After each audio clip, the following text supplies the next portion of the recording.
So the reason why I wanted to organise this vigil tonight is I grew up gay in Darwin, and I grew up Christian as well, and I actually remember trying to pray the gay away.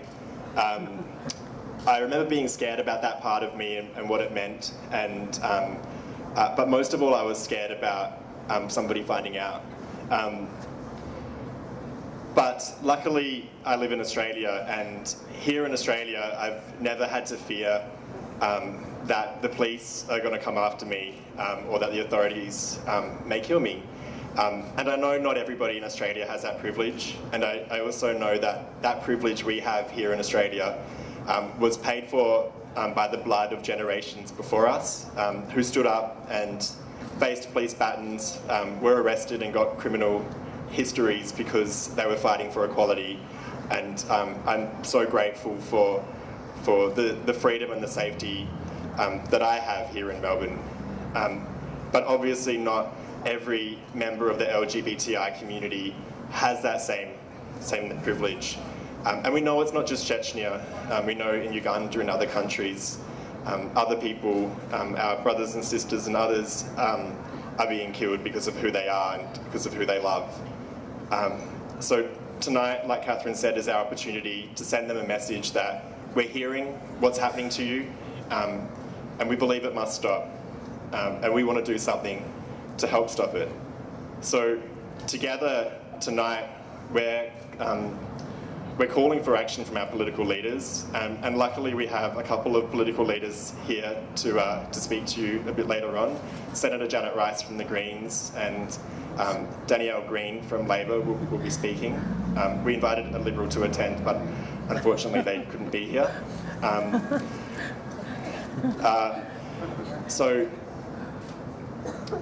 in 2015, then Prime Minister Tony Abbott did a really good thing and opened up Australia for 12,000 Syrian refugees who were facing danger.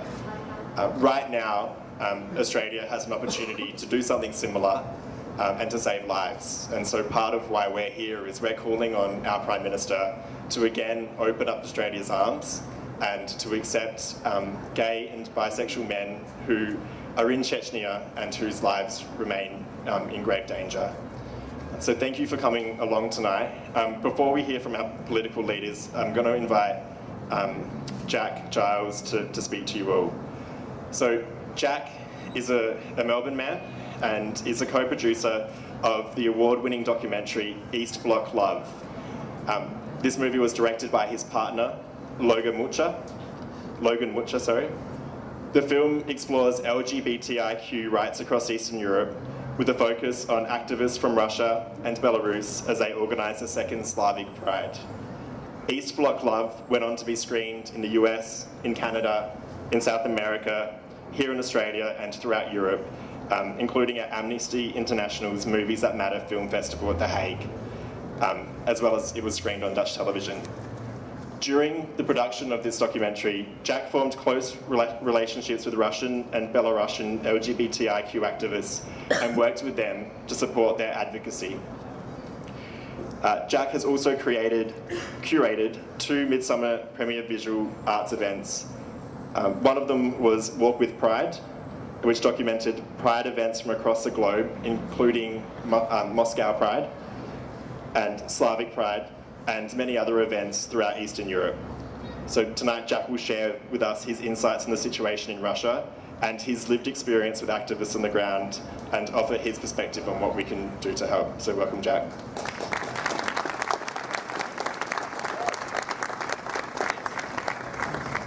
Thank you, everyone. So I was told to speak really loudly, so hopefully I'm not making anyone deaf right now.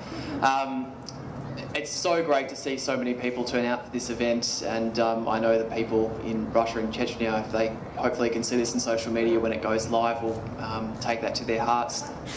As has already been said, I've worked extensively with activists in Russia and Belarus, and so have developed some very close friendships and ties with these people. And once again, what I'm saying tonight is just my lived experience from being with these certain types of people. I'm not an expert on Chechnya or on everything to do with Russia, but so just keep that in mind when I speak.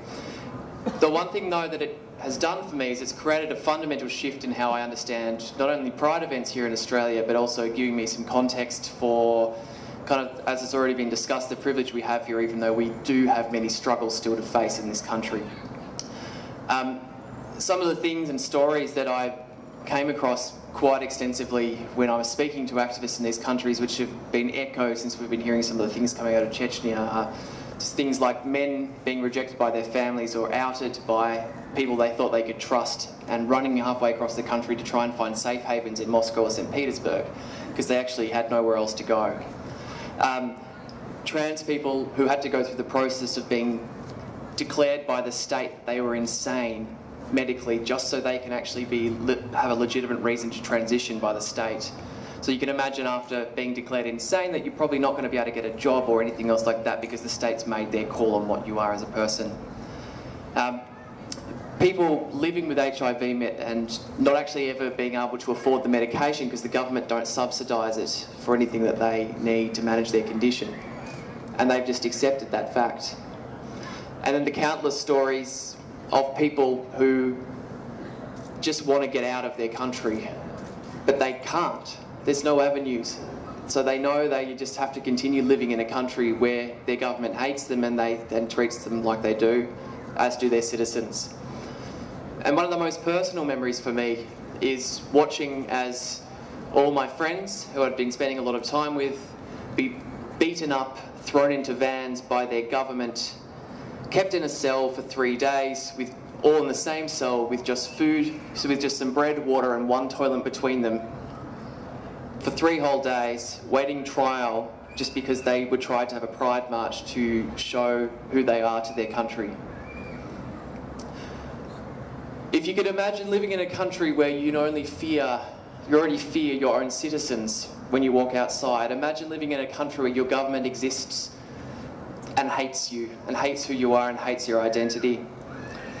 The horrors we're hearing out of Chechnya are unacceptable, traumatic, and what words can you even put around it? But it makes me happy to see here tonight so many people here standing in solidarity for our LGBTIQ people.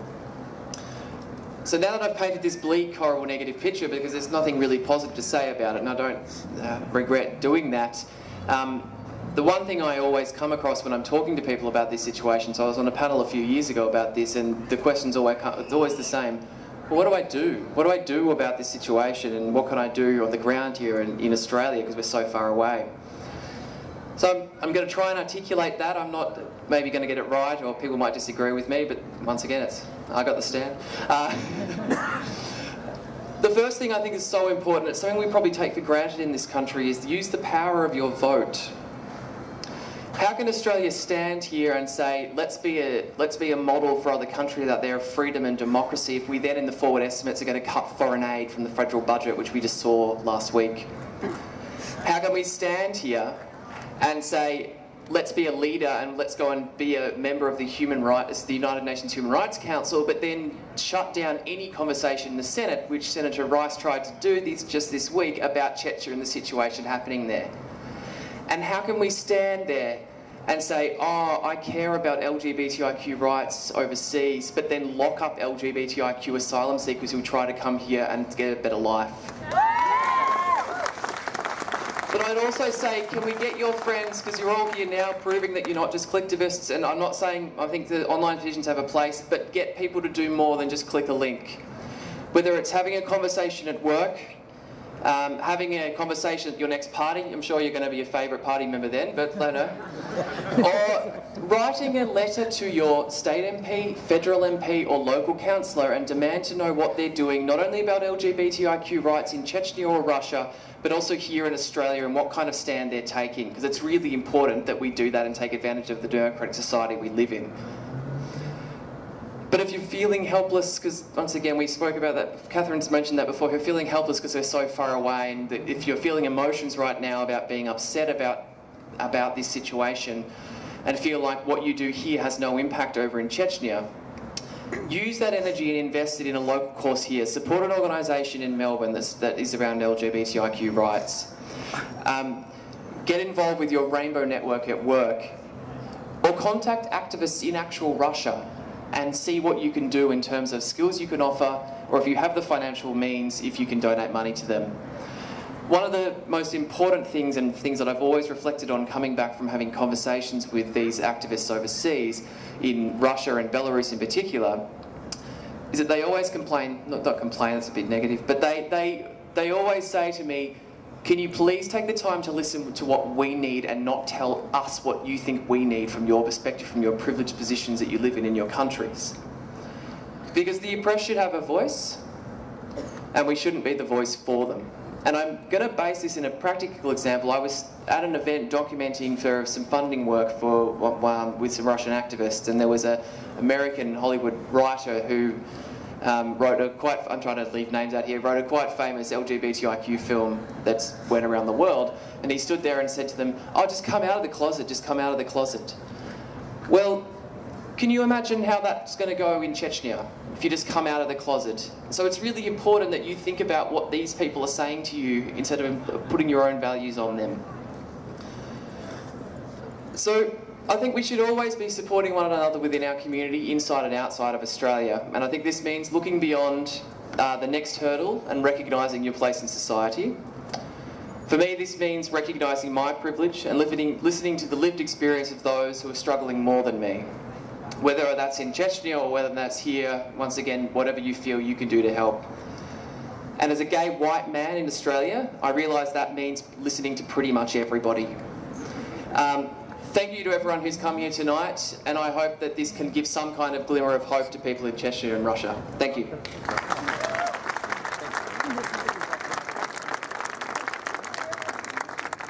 Thanks, Jack. And I heard a rumour that Eastern Bloc Love might be released tomorrow on the event page. Fingers and toes crossed.